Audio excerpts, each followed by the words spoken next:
So we move into video 5 and we start with operations. For me, this area is important for us for several reasons. Because what this area does is give us a feel for their process. This is part of their model. How do they go from the tender invitation through to the actual fee, the invoicing? So let's note 6 stages in the process of tendering. Note for corporate events. We know we saw up top, this is all about planning, organizing, etc. Make sure that you understand this basic model. In terms of the process, we'll see from the diagram here, and I'd certainly learn this, absolutely. This is core to your success in the exam and indeed core to this business. It's been progressively developed. I'm not surprised. These two partners are bang on in terms of their understanding of systems and processes. So we have a high end and indeed high quality process that delivers high quality events. We start with the initiation, we go to outline planning, then we go to detailed planning, seen out below, event organization, and then delivery, then post event.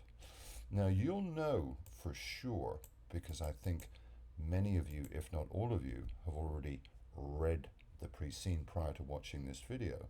This shouts out to project management. We know about project life cycles. We know about the techniques associated with running projects successfully.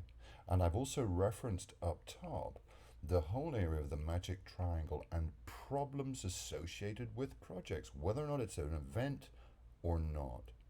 So let's dig into the syllabus in the area of PM. Again, let's not go crazy, but let's understand the main elements.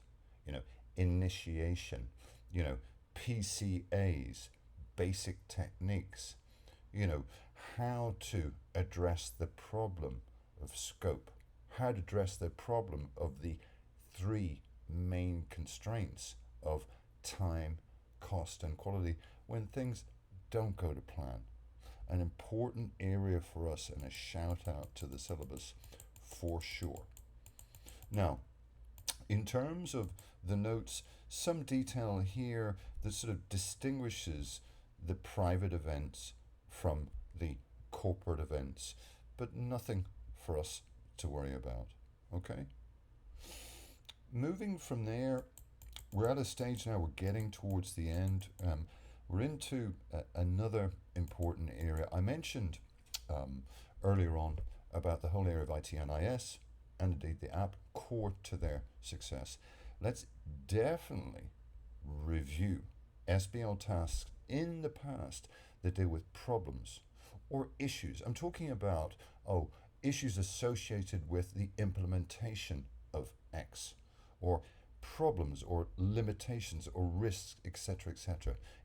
The workings of these systems, whether or not it's event planning, ticketing, etc., are key to this business, and they utilize a number of them.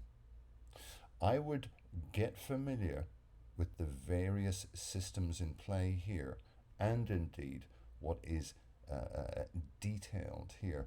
There's nothing overly complex at all, and as I've said, let's tie back into and drill down into the syllabus in this area of systems, including obviously MIS, etc. Now, a couple of shout outs to the syllabus again here. I think there's going to be some mileage in looking at how EM companies in real life use social media. Absolutely. And one thing that surprises me with a style of question that's in the area of, let's say, social media SM or indeed marketing, etc., is students not using their common sense. Broadly, all students are social media savvy, and yet when I read answers, mock exams where the examiner has brought in SM, I don't see a lot of good stuff. Some, but not a lot. Let's make sure that we understand, as I said from the introduction, that this exam is a common sense exam. Let's use our common sense and let's check real life trends. Shout out here to data visualization. Some students say, oh, I don't know what that is. It's simple. It's straightforward. We're just talking about graphics, etc., Okay? Now, note that in terms of this whole area of threat of hacking, etc., they use an offsite company. They use a specialist company, offsite data storage, a little bit of a sort of a twist away from the whole area of control, but I guess this company offers a good service. I've said here, consider the SLA, in other words, the agreement between this specialist company and indeed Rod. The bottom line is that a service level agreement, an SLA, is just a contract. So it needs to be bulletproof. This is absolutely key, this backup facility, for this reason. In addition to that, a little bit of detail from the website here, as you would expect within an SBL pre-scene. Nothing untoward. They just talk about the mission. It's a little bit wordy, but it seems fine.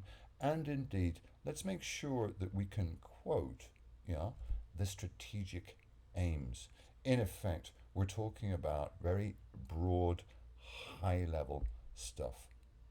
Now, in terms of this first one here, just a quick shout out. Certainly, explore and exploit new business opportunities. Well, there's several that they're not exploring, isn't there? We've tagged them so far. For example, public sector bodies. Their main focus is on private, which is very, very small, and corporate. Outside of that, collaboration, cooperation, and also the possibility of perhaps expanding elsewhere. Now, they are a small company. Maybe that would be difficult in terms of financing, etc. But, this is a strategic aim. They need to do it. Also, I've said here, consider the drill down. Remember, as I said up top, KPIs, CSFs, certainly important. The examiner has asked students to come up with relevant KPIs based on a given exhibit at least once, if not twice. That concludes this video. We're heading towards our next one and last one. Hope you found everything helpful so far and that you're doing your homework video to video as I asked you to do. Many thanks for listening.